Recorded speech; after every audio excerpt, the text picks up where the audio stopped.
Bonjour à tous, bienvenue dans ce webinaire organisé aujourd'hui avec GWS, Generali Wealth Solutions, consacré à l'évolution de la conjoncture économique actuelle et aux gestions pilotées gérées par GWS. Je suis aujourd'hui accompagné d'Ibrahim Al-Khalil, gérant de portefeuille chez GWS. Bonjour Ibrahim. Bonjour Clément. Est-ce que tu pourrais peut-être en quelques mots nous présenter rapidement Generali Wealth Solutions? Bien sûr. Alors moi, je suis Ibrahim Al-Khalil, je suis gérant au sein de Generali Wealth Solutions. Generali Wealth Solutions, c'est la société de gestion à vocation patrimoniale du groupe Generali.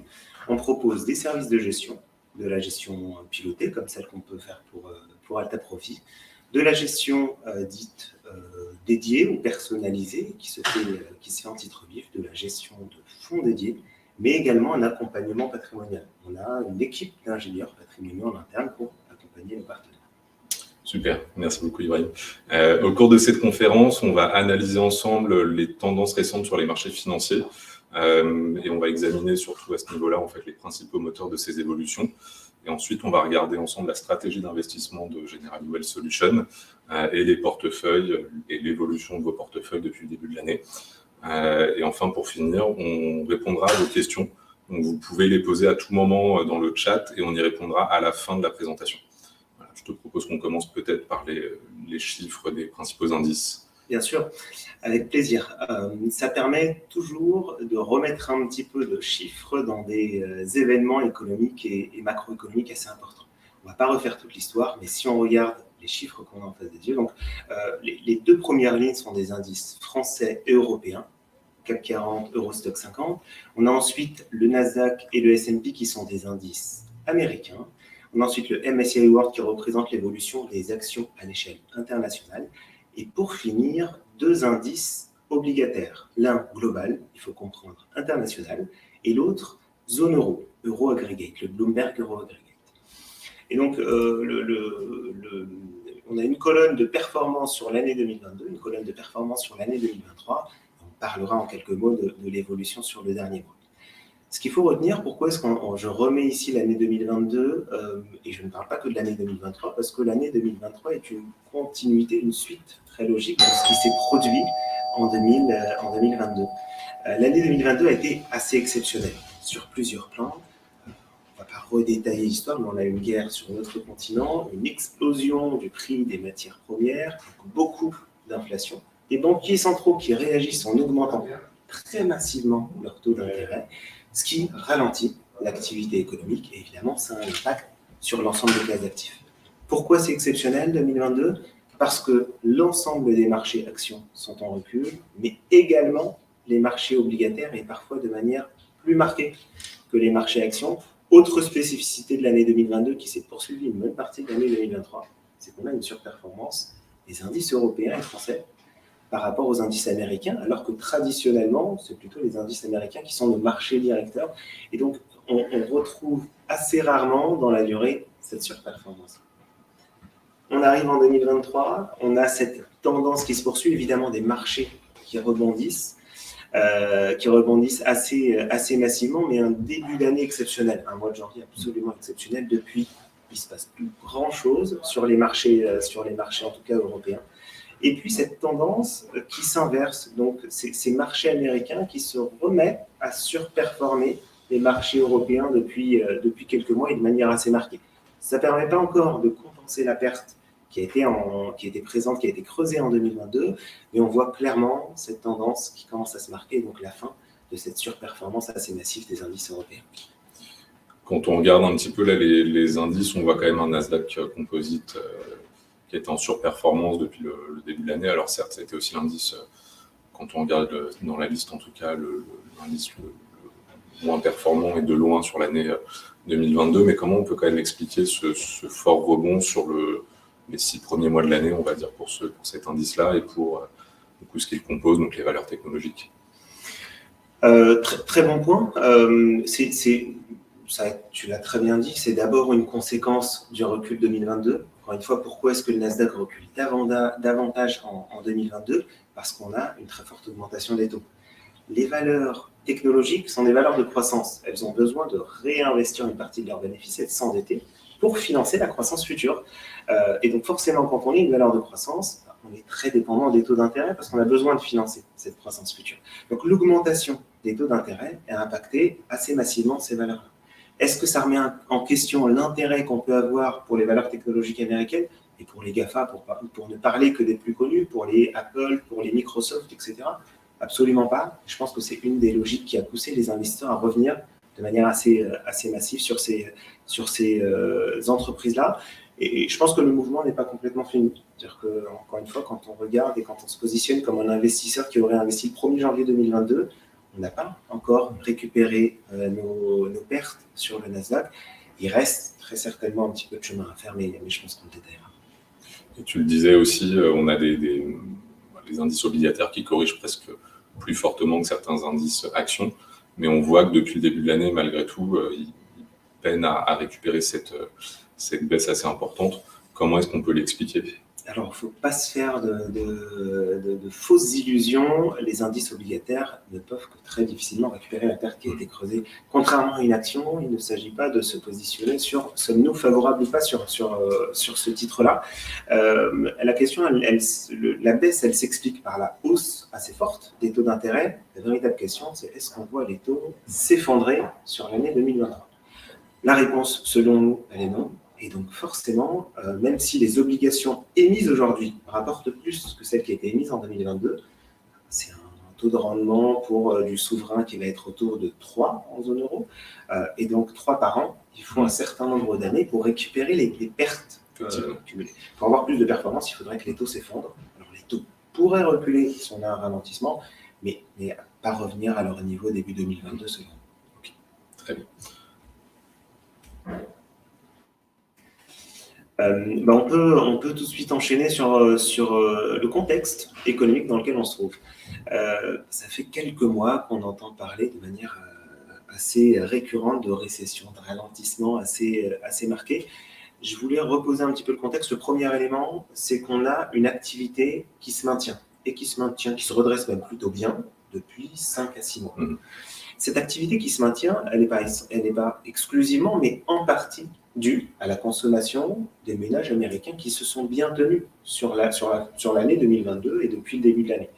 En d'autres termes, là où on attendait voir un impact fort de l'inflation sur l'habitude de consommation des ménages américains, on a plutôt été surpris parce qu'on a vu très peu de modifications. En d'autres termes, les Américains ont continué à consommer presque comme s'il n'y avait pas d'inflation. Comment on peut expliquer ça ? 2 raisons. Les Américains raffolent du crédit conso. Ils ont fait beaucoup de crédit conso pour maintenir leur niveau de vie. Et l'autre élément, ce qu'on voit ici, ce qui est très pertinent, c'est qu'ils ont puisé dans leur épargne pour pouvoir continuer à financer leur train de vie. Et ce qu'on voit sur le graphique de droite, c'est le taux d'épargne des ménages américains. On est au plus bas niveau depuis 2010. Donc, puiser dans son épargne pour maintenir son niveau de vie, ça peut fonctionner un certain temps, ça ne fonctionnera pas éternellement. Donc, il y a un moment où forcément on arrive au bout de cette logique. C'est un de nos premiers signaux de prudence. Très certainement qu'on arrive au bout de cette logique de forte consommation. À côté, on a 2 graphiques. L'idée, elle est très simple, de rappeler la courbe en rouge, c'est les attentes de croissance à gauche aux États-Unis, à droite en zone euro. On attend 0,75 aux États-Unis et 1% en zone euro. On n'est pas dans une récession attendue. Par contre, on n'attend pas des niveaux de croissance qui sont exceptionnels. On a cessé de dégrader nos attentes de croissance, juste qu'on ait en tête l'année 2024 qui nous attend n'est pas une année de très forte croissance. Donc un petit peu de prudence, malgré des marchés qui sont à des niveaux qui sont relativement hauts depuis le début de l'année. Et on avait un sujet qui était déjà sur la table l'année dernière, qu'on voit, dont on parle très régulièrement depuis 1 an et demi, c'est le sujet de l'inflation. Où est-ce qu'on en est aujourd'hui de ce sujet-là, qui est quand même assez important pour l'évolution des marchés ici ? Qui est essentiel. On ne parle que de l'inflation depuis 1 an et demi, 2 ans maintenant. Ce qui est intéressant sur ce niveau, donc, une fois, on ne refait pas l'histoire, on a une inflation qui était particulièrement élevée, des banquiers centraux qui ont réagi. Je pense qu'on a un graphe intéressant sur l'inflation, des banquiers centraux qui ont réagi. Mais avant de rentrer dans le détail de l'inflation, rappelons-nous un fonctionnement très simple, c'est que l'inflation qu'on regarde, elle a 2 fortes composantes. Dans l'inflation globale qu'on a ce qu'on appelle l'inflation sous-jacente ou l'inflation cœur. qui est l'inflation la moins volatile. L'inflation qui est plus persistante, qui met du temps à se créer et qu'il est difficile de faire disparaître. Et on a une autre composante qui est l'évolution des prix de l'énergie et de l'alimentaire. Donc l'inflation globale, elle comprend ces deux composantes-là. Ce qu'on observe, surtout depuis quelques mois, c'est une très forte baisse du prix de l'énergie et du prix de l'alimentaire, donc de ces éléments volatiles. Mais l'inflation sous-jacente, qui est très regardée par nos banquiers centraux pour déterminer notre futur en termes de taux d'intérêt, elle est plus persistante. On le voit sur ce graphique-là, on a une inflation sous-jacente qui diminue, mais qui est encore loin des objectifs. On a les objectifs de la Réserve fédérale américaine en 2023, en 2024 et en 2025.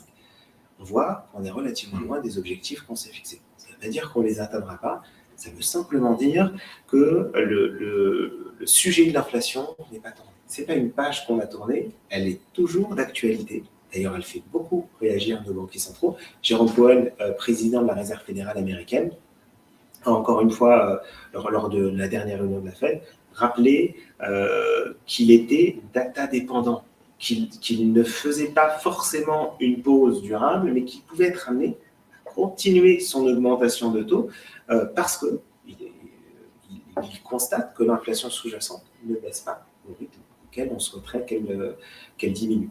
Donc l'inflation reste un élément d'actualité et surtout la trajectoire des politiques monétaires reste incertaine. On n'a pas de visibilité claire. Rappelons-nous, si on a une visibilité qui est peu claire au sujet de nos banquiers centraux, on aura forcément de la volatilité sur les marchés. Ce n'est pas forcément une mauvaise nouvelle, mais on aura de la volatilité, donc on aura besoin de surveiller ça de très près. Et dernier élément qu'on aime regarder, parce que quand on investit sur les marchés financiers, on investit avant tout sur des entreprises, soit en les finançant à travers de l'obligataire, soit en achetant des parts de ces entreprises. Le premier élément sur le graphique de gauche, c'est qu'on voit quelque chose de plutôt intéressant, c'est que le news flow devient plutôt positif. En d'autres termes, les analystes cessent de réviser à la baisse les attentes de bénéfices. Une entreprise n'est rien d'autre que les bénéfices futurs qu'elle va engendrer. Donc si on voit des bénéfices futurs se dégrader très fortement, ce n'est pas une bonne nouvelle pour l'investisseur.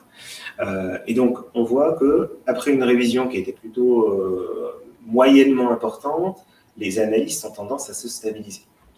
Sur le graphique de droite, on peut constater la masse des profits en glissement annuel. Et c'est très intéressant parce qu'on voit qu'aujourd'hui, le niveau des profits des entreprises aux États-Unis, il est sur la ligne du zéro, il est exactement au même niveau que celui que nous avions l'année dernière. Donc en fait, la masse des profits sur un an glissant n'a pas particulièrement évolué, même si celle qu'on a vue en 2022 était tout à fait comptable, mais elle n'a pas particulièrement progressé. Ça s'accompagne souvent, quand elle ne progresse pas ou qu'elle est revue à la baisse, d'une dégradation du nombre de créations d'emplois. C'est peut-être un des derniers piliers qui tient très fortement aux États-Unis. Donc, on pourrait voir une dégradation du marché du travail aux États-Unis, ce qui accélérerait ce scénario de ralentissement ou de récession. Donc, sur les entreprises, un signal qui peut être plutôt partagé, plutôt positif en termes de news, on arrête de dégrader. Mais par contre, quand on constate la masse des profits, elle est loin d'être exceptionnelle, elle est même au même niveau que celle qu'on a eue en 2022. Okay. La véritable question qu'on se pose, c'est comment est-ce qu'on traduit ça? On a fait le point économique, assez bref, mais on a fait le point économique. On a vu les chiffres, on a vu le positionnement économique. La question qu'on se pose, c'est comment est-ce qu'on traduit ça en termes d'investissement et en termes de stratégie d'investissement? On va faire la séparation, parce qu'on va avoir des stratégies assez différentes entre le positionnement action et le positionnement obligataire. Commençons par le positionnement action, c'est là où, vous l'avez compris, après tout ce que je viens de dénoncer, on ne peut pas être très positif. Et donc, ne pas être très positif, ça se traduit en termes d'allocation. Ça se traduit en termes de diversification géographique. Ça se traduit en termes de choix de secteur et de choix de capitalisation boursière. On va s'expliquer. Donc, il y a vraiment deux niveaux. Le premier, c'est de décider à quel niveau on souhaite s'exposer. Quand je veux être prudent, je vais être prudent dans mon exposition. Il faut peut-être le comprendre dans l'autre sens. Combien de cash j'ai envie de conserver dans une allocation? Parce que le cash que je conserve est une très belle manière de réagir si une baisse de marché intervient. Ça permet de moyenner à la baisse, donc forcément de mieux profiter de la hausse qui va suivre. Donc la première question, c'est une question d'allocation, à quel niveau on souhaite se positionner. Et la deuxième, c'est une question de sélection. Une fois que j'ai décidé que je voulais avoir 60, 65, 70% d'actions, qu'est-ce que je vais chercher comme type d'action? Parce que là, encore une fois, c'est très différent. Si je vais vers un secteur bancaire qui est très cyclique, il va être beaucoup plus volatile et donc souffrir davantage quand les marchés baissent et profiter davantage quand les marchés montent. Si je vais sur des secteurs plutôt télécom ou de santé, je vais être beaucoup plus défensif. Parce que même quand ça va plus mal sur le plan économique, on continue à acheter nos médicaments, on continue à payer nos factures de téléphone. Et donc, ce sont des activités qui sont plus résilientes de nature. Donc, vous l'avez bien compris, aujourd'hui, on est positionné sur des secteurs plutôt défensifs. On va voir comment ça se traduit plus tard dans les portefeuilles. Sur des grandes valeurs, quand on parle de grandes valeurs, c'est vraiment des grandes capitalisations. Pourquoi? Parce que c'est plus liquide. Quand ça va un petit peu moins bien, et on pense que l'été peut être source de volatilité, les investisseurs se débarrassent très vite des petites et moyennes entreprises parce que le marché est plus petit. Et donc, forcément, on peut avoir plus de mal à liquider ses positions. Par contre, les très belles valeurs, on les garde. On ne les vend que lorsqu'on capitule, finalement, quand on n'a plus d'espoir sur les marchés. On reste cependant très ouvert aux opportunités dites tactiques. Il faut comprendre opportunisme. C'était le cas en début d'année. On a eu beaucoup de craintes sur Crédit Suisse. Les bancaires françaises ont perdu 20% globalement en 5 jours, et européennes pareil. On s'est positionné sur un tracker bancaire pendant 10 jours, on gagne 10%, on ressort. Donc ces opérations, cette volatilité, elle ne nous empêche pas, au contraire, d'avoir des positionnements assez tactiques. Donc sur les actions, un positionnement plutôt défensif, dans l'allocation, mais aussi dans la sélection. Et sur les obligations, on est beaucoup plus optimiste. Il faut y aller. C'est le bon moment.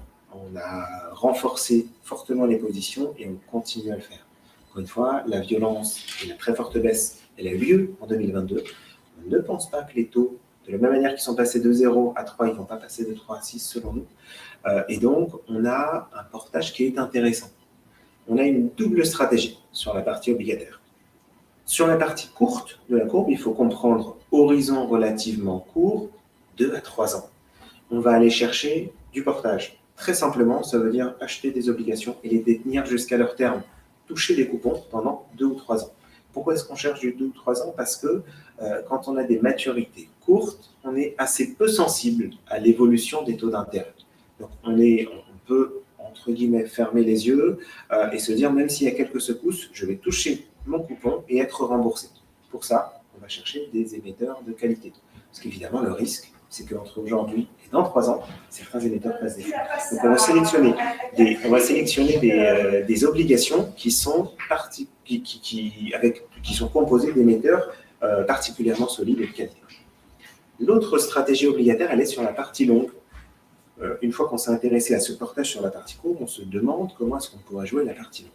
Et là, il y a quelque chose d'intéressant à faire, parce que si je reprends mon scénario économique et action, j'aurai peut-être de la volatilité, j'aurai peut-être un ralentissement économique un peu plus prononcé que prévu.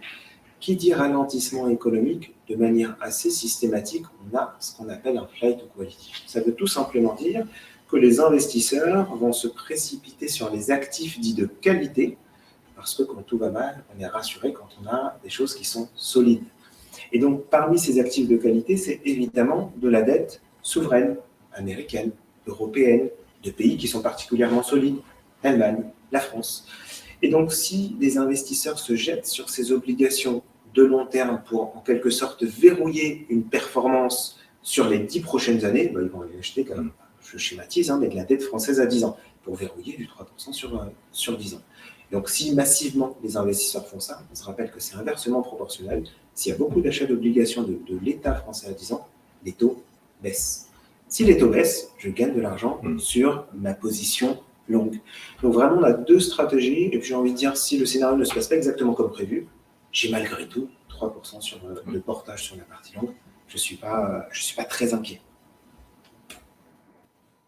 Comment ça se traduit dans les portefeuilles? On ne va pas rentrer dans le détail ligne à ligne, mais on voit déjà, on va regarder juste après les expositions, mais on voit globalement qu'on a des positions actions qui ne sont pas excessives. On a 42% d'actions. En transparisé, on en a évidemment plus, mais sur le profil le plus dynamique, on n'a pas excessivement d'actions. On va voir dans le détail combien est-ce qu'on a d'obligataires juste après. Et puis quand on regarde le détail de nos OPC actions, là, on a du JP Morgan américain, on a du Comgest Monde, du Fidelity World, du Fidelity Global Technology. Je peux tous les citer de cette manière. On a des grandes capitalisations. Donc aucune petite capitalisation qui, à notre sens, risque de souffrir cet été si on a de la volatilité ou un petit peu plus tard dans l'année. On n'a pas de fonds spécialisés sur les bancaires. On n'a pas de fonds spécialisés sur l'auto, ou sur des secteurs qui sont très cycliques. Encore une fois, ce qu'on vient de voir justement, ça se traduit de manière très claire sur notre positionnement action. Cette prudence action, on la lit dans la nature des fonds qu'on sélectionne. Sur la partie obligataire également, on joue la partie courte, typiquement avec des fonds comme le AXA Short Duration. Donc, du Short Duration, il faut comprendre maturité courte. On est sur une duration autour de 2,5, donc autour de 2-3 ans pour de la maturité. Et l'objectif, c'est de faire du portage. Et puis d'autres fonds qui vont plutôt porter notre stratégie de courbe, cette fameuse stratégie avec les durations plus longues. On a le PIC des US Government Bond. Encore une fois, les fonds, je ne redis pas, mais les fonds sont similaires entre les deux profils. Ce qui change, c'est la proportion. Une bonne idée, on considère que c'est une bonne idée aussi bien pour un profil patrimoine plutôt équilibré que pour un profil conviction, plutôt dynamique. Par contre, évidemment, on n'a pas la même pondération en fonction du profil de risque que nous avons. En termes d'exposition action, on a 62, on voit qu'on s'est plutôt allégé depuis le début de l'année parce qu'on considère que le mois de janvier a été assez exceptionnel. Depuis, il ne se passe pas énormément de choses, on a tendance à vouloir prendre quelques bénéfices. Donc on s'est plutôt allégé, nous ne sommes exposés qu'à 62%. Si les marchés montent, on en profite en partie, mais surtout si les marchés baissent, on a une très belle capacité de réinvestissement. Parce que c'est un profil qui peut monter jusqu'à 100% d'actions. Donc quand on est investi qu'à 62%, on est tout à fait exactement. On a pas mal de cartouches au sec pour réagir. Même raisonnement sur un profil patrimoine où nous ne sommes exposés aux actions qu'à hauteur de 34%. On peut monter, pour rappel, jusqu'à 70% d'actions. Donc encore une fois, ce n'est pas quelque chose qu'on souhaite, mais si les marchés étaient amenés à corriger, c'est-à-dire à baisser fortement, on aurait de quoi réagir. Ça ne serait absolument pas une mauvaise nouvelle pour nous dans la durée. Ici, il y a les principaux arbitrages, parce que si j'avais mis tous les réajustements, les poids qui sont réajustés, ça aurait fait une liste beaucoup trop longue. Rappelons-nous des principaux messages. On a allégé, on a vendu un des fonds qu'on détenait en portefeuille qui s'appelle le Moneta Multicap. Alors, est-ce que c'est un mauvais fonds? Absolument pas. C'est un très bon fonds dans la durée. C'est pour ça que nous l'avions en portefeuille. La seule raison de cette vente, c'est qu'il contient un certain nombre de valeurs cycliques et de valeurs financières. Pour être en cohérence avec notre stratégie, on veut plutôt alléger les valeurs qui sont financières parce que ça pourrait souffrir dans les mois à venir, selon nous, si un scénario de récession se confirme. Donc, on vend la position. Et on va s'intéresser à une nouvelle classe d'actifs que sont les obligations convertibles. Il faut comprendre des obligations qui sont comme les obligations dites classiques qui vont délivrer un coupon, mais qui ont la possibilité de se transformer en actions. Et donc, ça, c'est intéressant parce qu'on peut jouer un peu sur les deux tableaux. On peut profiter de la hausse du marché action s'il se maintient et on va moins souffrir des mouvements sur les taux. Donc, c'est un contexte de marché, on a de la convexité, mais sans rentrer dans le détail, c'est un contexte de marché, on a de l'intérêt pour ce type de classe d'actifs.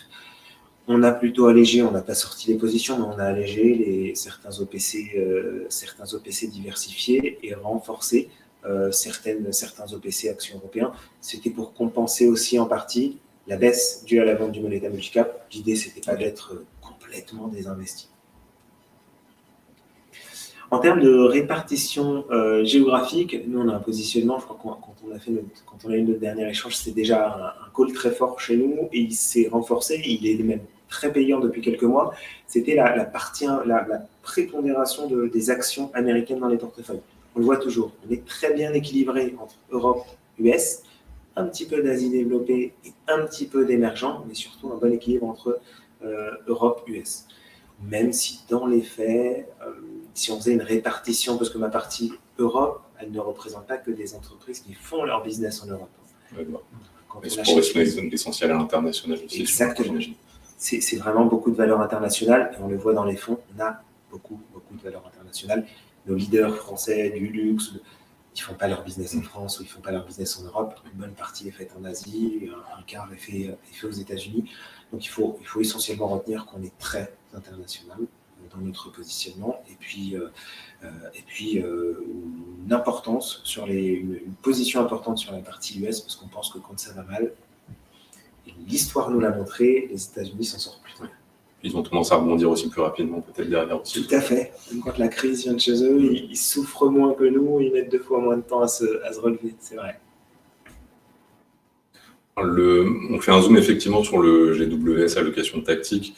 Donc c'est un fonds pour le profil patrimoine qui va représenter 20% et 40% pour le profil conviction.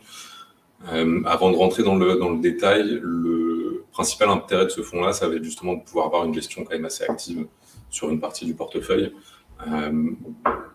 La gestion pilotée, on va dire classique, qui va concerner aussi les autres fonds de vos portefeuilles, c'est vrai qu'elle elle peut être un peu lourde, entre guillemets, de temps en temps sur les contrats d'assurance vie, parce que vous changez le portefeuille, vous le faites valider par l'assureur, puis ensuite c'est intégré sur les contrats de nos clients.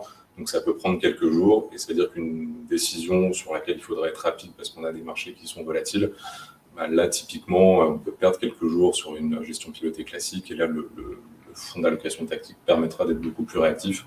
Donc c'est vraiment le point assez essentiel de ces gestions pilotées.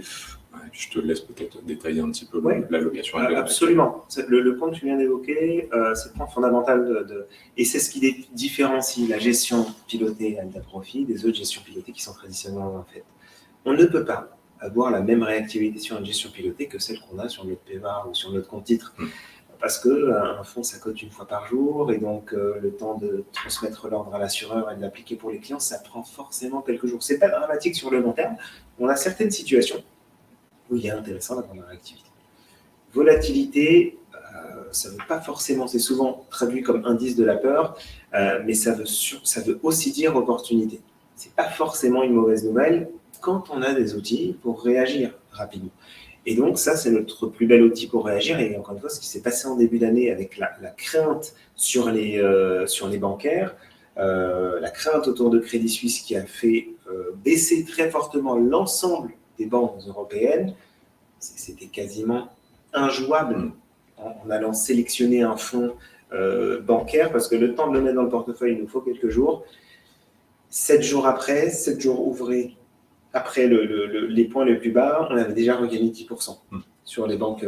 Et donc, ça a été instantané. On a acheté un ETF banque pour le fonds GWSAT. Et donc, en l'achetant dans ce fonds, étant donné que ce fonds est présent à hauteur de 40 et 20%, comme tu l'as dit, ça en achète pour l'ensemble des profils. Et donc, on se sensibilise tout de suite à une thématique bien précise et bien particulière. Je ne rentrerai pas dans le détail des lignes. La seule chose qu'il faut retenir sur ce fonds aujourd'hui, c'est les 46% de monétaire. On a des cartouches au sec en grande partie dans ce fonds. Quand je vous parlais des marges de manœuvre, c'est en grande partie dans ce fonds. Et étant donné qu'on s'attend à avoir un été plutôt volatile, on veut pouvoir réagir vite. Et donc, c'est ces 46% qui nous permettront, j'espère, de réagir très rapidement. Et puis, on le voit, c'est un fonds dont le seul objet est d'être flexible, réactif. Quand on passe de 54% d'exposition à 24% d'exposition, on l'est. Quelque chose qu'on ne peut pas faire généralement sur une gestion pilotée. Donc, encore une fois, cet outil, il est pleinement utilisé et il faut vraiment le voir comme un outil de réactivité. Et il nous sert à ça, à réagir aux situations de stress. Et puis, on l'a utilisé par le passé, on continuera à le faire. Et c'est ce qui différencie très largement la gestion pilotée qu'on peut proposer pour Alta Profit par rapport à celle qui existe sur le marché. En termes de performance, donc 2 profils, pour rappel, on a 2 profils, un profil conviction et un profil patrimoine. Le profil patrimoine, c'est plutôt l'équivalent d'un profil équilibré, et le profil conviction, c'est plutôt l'équivalent d'un dynamique un peu moins. Depuis le début de l'année et arrêté au 31 mai, les performances sont systématiquement nettes de tout frais. C'est du net client. net de tout frais de gestion, de frais du contrat, etc. On est sur une progression pour le profil conviction de 6,7 arrêté à fin mai.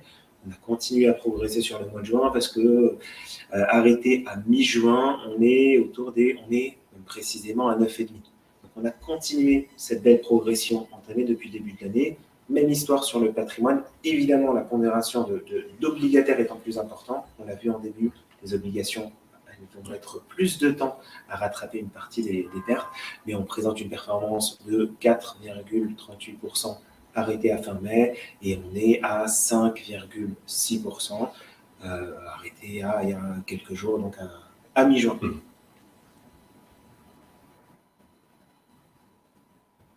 On va passer aux questions du coup, que vous nous avez posées pendant cette présentation. Alors, on a une première question. Donc, est-ce que, selon vous, c'est trop tard pour investir sur l'intelligence artificielle et sinon, comment faire? Excellente question. Le vrai sujet sur l'intelligence artificielle, il n'est pas de savoir si c'est trop tard pour aller dessus, mais surtout de savoir comment et sur quelles entreprises il faut aller. Il y a un engouement, parce qu'on a eu une démonstration de force de la part de OpenAI, ChatGPT, qui a fait découvrir l'intérêt et surtout la praticité de l'intelligence artificielle au grand public. Donc forcément, tout le monde en parle, il y a beaucoup d'engouement. Certains acteurs sortent un petit peu du lot, je pense à Microsoft, je pense à Nvidia, mais ça génère tout un flux entrant sur l'ensemble des valeurs technologiques. Je pense qu'il faut faire attention parce qu'à vouloir à tout prix investir sur l'intelligence artificielle, on risque d'investir sur des choses qui peuvent être assez écartées sans véritablement le percevoir.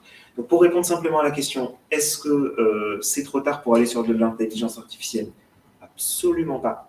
Et je pense qu'on va, au fil de l'eau, voir de plus en plus de stars de l'intelligence artificielle émerger, qui sont les mieux positionnés pour racheter ces entreprises-là bien positionnées, très certainement ceux qui ont du cash, donc en grande partie les entreprises technologiques américaines qui sont aujourd'hui pas forcément les mieux positionnées, mais qui ont les moyens de racheter des petites entreprises qui sont nativement autour de l'IA.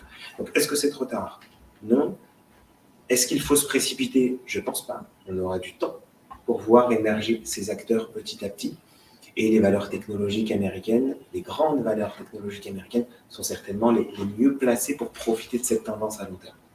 Puis après, ça peut être aussi une solution, en sélectionnant quelques supports sur cette thématique, de mettre en place des versements programmés pour justement lisser un peu les points d'entrée ou de rentrer en plusieurs fois d'ici la fin de l'année. C'est aussi une solution un peu moins risquée que de rentrer en une seule fois. C'est aussi intéressant de ce point de vue-là, de rentrer sur ces valeurs-là. Absolument, je pense que de toute façon, il faut de la diversification.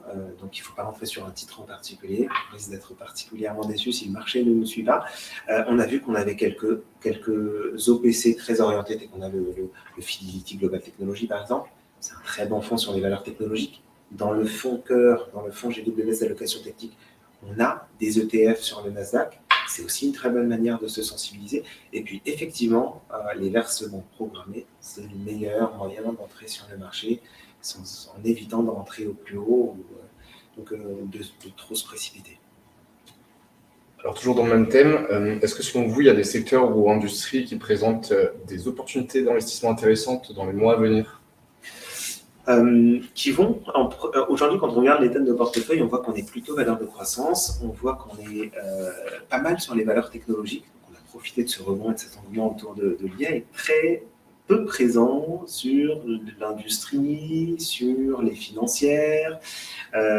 Et peut-être que c'est intéressant de rappeler que c'est pas une mauvaise idée d'aller sur l'industrie, c'est pas une mauvaise idée d'aller sur les financières. On a des beaux rendements là-dessus, mais c'est certainement, à notre sens, un petit peu tôt. Parce qu'encore une fois, qui dit ralentissement économique dit un impact fort sur ces entreprises. Donc, pour ceux qui considèrent que les valeurs technologiques ont trop rebondi, alors attendez un petit peu et vous aurez certainement de belles opportunités sur les secteurs industriels et financiers, même s'ils sont plus volatiles. Mais ça pourrait être on pourrait avoir de beaux points d'entrée sur les mois à venir. C'est pour ça d'ailleurs qu'on garde du cash en portefeuille. Merci. Peut-être plus une question pour Clément. Est-ce que tu peux nous donner les avantages et les inconvénients de l'assurance vie? En essayant d'être bref, mais les avantages de l'assurance vie, alors là, on va sortir totalement de la logique peut-être des marchés financiers, mais l'avantage de l'assurance vie, ça peut être un avantage patrimonial dans le cadre des transmissions de fonds pour les bénéficiaires, puisque c'est une enveloppe de transmission qui va être hors succession, avec des montants d'abattement qui peuvent être assez intéressants à capter, notamment sur les versements avant 70 ans. Après, il y a aussi un avantage sur la fiscalité lors des retraits pour les contrats qui ont plus de 8 ans, avec une fiscalité qui est beaucoup plus neutre, on va dire, que l'imposition sur le revenu notamment. Donc voilà, ça c'est les deux principaux avantages. Et puis après, ça peut être aussi peut-être plus là pour rentrer à nouveau, mettre le pied dans les marchés financiers, mais c'est la possibilité d'aller investir sur des fonds en euros, donc qui sont garantis en capital, et de pouvoir diversifier sur des unités de compte, que ce soit en gestion libre ou en gestion pilotée, comme on l'a vu là. Merci. Alors, une autre question. Donc, comment expliquer la bonne performance des marchés actions depuis le début de l'année ? Beaucoup d'optimisme après une année 2022 compliquée. Non, très clairement, il y a eu certains mouvements de marché qui étaient plutôt surprenants. Même pour les professionnels des marchés financiers, c'était plutôt surprenant. Le mois de janvier, il était assez surprenant parce que on a eu des performances qui étaient au-delà de ce que les indicateurs économiques pouvaient nous laisser attendre ou prétendre. Donc, il y a l'effet rebond. Il y a surtout cet effet politique monétaire, c'est-à-dire qu'on a une politique monétaire qui était particulièrement dure en 2022, et puis ce sentiment que maintenant on va passer dans un nouveau cycle où c'est une fin de hausse des taux, peut-être même une baisse des taux. Certains l'attendent avant même la fin de l'année, c'est pas trop notre positionnement, mais certains l'attendent. Et donc une baisse des taux serait très favorable au marché actions. Ça voudrait dire qu'économiquement, on ne se porte pas très bien, mais en tout cas, ça serait favorable au marché actions. C'est assez contre-intuitif, mais beaucoup d'investisseurs vont se réjouir de signes de ralentissement parce que ça veut dire que les pompiers vont être à notre rescousse, et par pompiers, j'entends Banque centrale qui va arrêter d'augmenter les taux et surtout les réduire. Donc, je pense que c'est beaucoup d'espoir sur la fin de la hausse des taux, sur potentiellement une baisse des taux, et puis on a eu des baisses assez marquées sur l'année 2022 qui ont favorisé la prise de risque depuis. Est-ce que c'est toujours justifié ou est-ce que c'est toujours aligné avec les fondamentaux économiques ? Non. Un marché, c'est de l'économie, mais c'est aussi un marché des acheteurs et des vendeurs, et donc parfois un marché qui peut aller de manière un petit peu excessive dans un sens ou dans un autre. Alors peut-être une dernière question. Donc, quelles sont les principales sources d'incertitude ou de volatilité selon vous sur les marchés financiers ? Une des plus importantes, il y en a plusieurs. Hein. Quand on parle de marché financier, c'est bien de toujours avoir en tête cette notion de croissance. Où sera la croissance ? La notion d'inflation, où en est l'inflation ? Est-ce qu'elle va véritablement ralentir ? C'est une véritable incertitude. Et les taux d'intérêt. En d'autres termes, les politiques monétaires qui seront menées. Et l'une des plus importantes, c'est certainement cette dernière, c'est-à-dire la trajectoire des politiques monétaires. Parce qu'on voit à quel point elle a été déterminante sur les 10-12 dernières années et combien les investisseurs sont dans l'attente de ces décisions pour se positionner. Donc, plusieurs éléments d'incertitude. Est-ce qu'on va être en ralentissement, marqué ou non ? Est-ce qu'on sera dans une récession ? Est-ce que l'inflation va véritablement venir se poser sur les objectifs de nos banquiers centraux, donc autour de 2 ? C'est peut-être un petit peu optimiste. Et donc, la dernière, qui est aussi une conséquence des deux premières, et c'est surtout celle-ci qui, je pense, sera déterminante dans les mois à venir, quelle politique monétaire sera adoptée par la Réserve fédérale américaine ? Est-ce qu'on aura ce fameux pivot, c'est-à-dire changement de direction ? On passe de cette hausse des taux successive depuis un an et demi, à une phase de baisse des taux. Et si c'est le cas, plus tôt elle a lieu, et plus ça sera un élément de soutien pour les marchés actions. Merci beaucoup. Merci beaucoup Ibrahim pour toutes tes informations et toutes ces précisions. Merci aussi de nous avoir suivis pendant toute cette présentation. Peut-être un petit rappel pour ces deux profils de gestion. Donc, vous retrouvez sur certains de nos contrats assurés par Generali, les contrats Alta Profit Vie et Alta Profit Capitalisation, et puis les contrats aussi Generali Épargne Vie et Capi. Donc, voilà, c'est 2 profils qui sont disponibles sur ces gestions. N'hésitez pas aussi à nous contacter, à contacter notre équipe patrimoniale si vous avez des questions par rapport à ces présentations ou si vous souhaitez faire un point un peu plus approfondi sur votre situation. Voilà, et puis encore merci de nous avoir suivis et à très bientôt, très bonne soirée.